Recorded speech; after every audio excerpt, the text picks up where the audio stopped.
নামটি আপনারা কম বেশি সকলেই শুনেছেন। এই বলিউড নায়কের অজানা জীবন কাহিনী সম্পর্কে জেনে নিন বিস্তারিত। জন্মনাম গোবিন্দা অরুণ আহুজা, একজন ভারতীয় চলচ্চিত্র অভিনেতা, বলিউডে অভিনয়ের জন্য পরিচিত।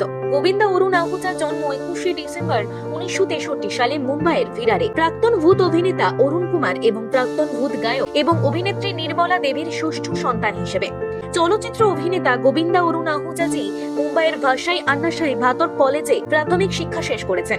গোবিন্দা অরুণ আহুজা বাবা মায়ের মোট 6টি সন্তান ছিল, যার মধ্যে গোবিন্দা ছিলেন সবচেয়ে ছোট। 1987 সালে সুনিতা জিকে বিয়ে করার পর তার 2টি সন্তান ছিল, একটি মেয়ে টিনা আহুজা এবং একটি ছেলে যশবর্ধন আহুজা। গোবিন্দা 12 বার ফিল্মফেয়ার পুরস্কারের মনোনয়ন পেয়েছেন এবং তিনি ফিল্মফেয়ার বিশেষ পুরস্কার এবং ফিল্মফেয়ার সেরা কমেডিয়ান অভিনেতা পুরস্কার অর্জন করেছেন। এছাড়া তিনি 4 বার জি সিনেমা পুরস্কার জিতেছেন। 1986 সালে ইলজাম সিনেমার মাধ্যমে তার অভিষেক ঘটে।